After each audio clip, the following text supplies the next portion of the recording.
belajar merupakan proses sistematis untuk mengetahui sejauh mana peserta didik telah mencapai capaian pembelajaran setelah mengikuti serangkaian proses kegiatan pembelajaran.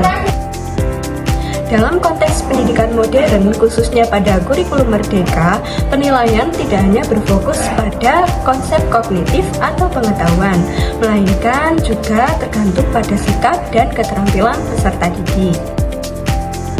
Berikut ini kami akan menjelaskan ragam penilaian hasil belajar yang digunakan dalam pendidikan. Yang pertama, ada penilaian diagnostik, yaitu penilaian yang digunakan untuk mengevaluasi atau mengidentifikasi kemampuan awal peserta didik, seperti kelebihan, kelemahan, pengetahuan, serta keterampilan yang dimiliki oleh peserta didik, sehingga nanti Bapak dan Ibu guru dapat membuat rancangan pembelajaran yang lebih personal dan juga efektif.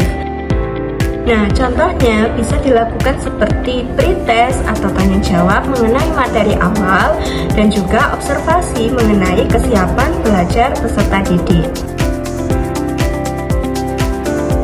Yang kedua, ada penilaian formatif. Penilaian ini dilakukan selama proses pembelajaran berlangsung.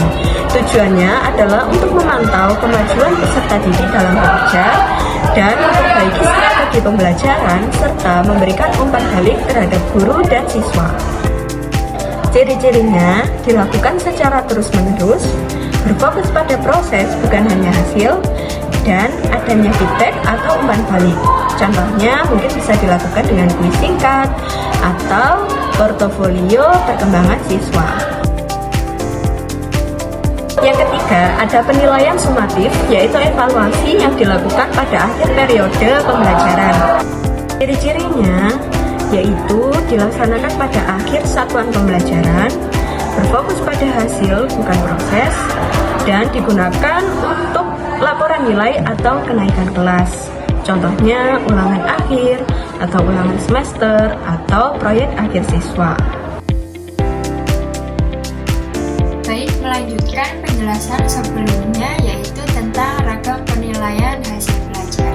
Di mana ragam penilaian yang keempat ada penilaian autentik.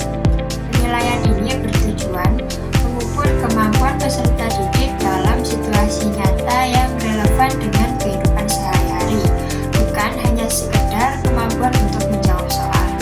Penilaian ini mempunyai beberapa ciri. Yang pertama yaitu berbasis kinerja dan tugas nyata.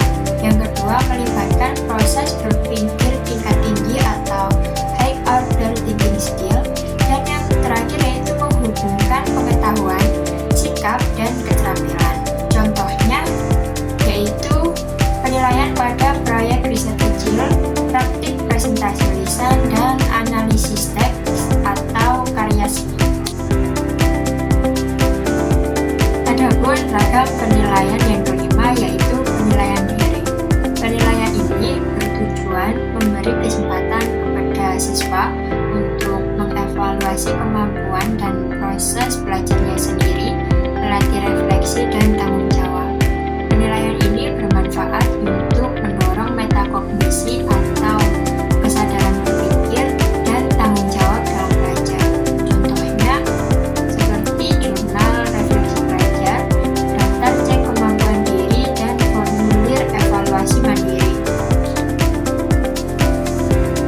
Ragam penilaian yang keenam yaitu penilaian antar teman. Penilaian ini bertujuan memberi ruang bagi siswa untuk menilai hasil kerja temannya guna meningkatkan kolaborasi dan empati belajar. Contohnya seperti menilai hasil presentasi kelompok lain atau memberikan komentar pada karya teman. Ragam penilaian ketujuh ada penilaian berbasis proyek. Tujuannya untuk menilai kemampuan siswa dalam mengintegrasikan pengetahuan, keterampilan, dan sikap melalui kegiatan proyek yang kompleks. Sebagai contoh ada di pembuatan laporan observasi lapangan, pembuatan video edukatif, dan pameran karya ilmiah. Di penilaian ke-8 kita ada penilaian portofolio. bertujuan untuk menilai perkembangan hasil belajar siswa secara komprehensif dan berkelanjutan berdasarkan kumpulan karya terbaiknya. Sebagai contoh, ada di tugas kumpulan esai, gambar, laporan, atau hasil refleksi. Kemudian juga ada di folder digital berisi perkembangan tugas masing-masing individu. Pada akhirnya penilaian hasil belajar bukan sekedar angka di atas kertas. Ia adalah cerminan dari proses, usaha, dan potensi setiap peserta didik.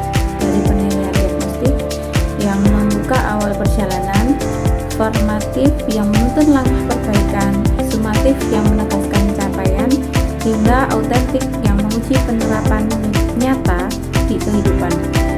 Semua berpadu menjadi satu kesatuan utuh, menghadirkan pemahaman mendalam tentang kemampuan dan perkembangan siswa. Inilah makna sejati penilaian dalam pembelajaran yang berdiferensiasi dan berpusat pada peserta didik, membantu mereka tumbuh bukan sekedar diukur tetapi dimaknai.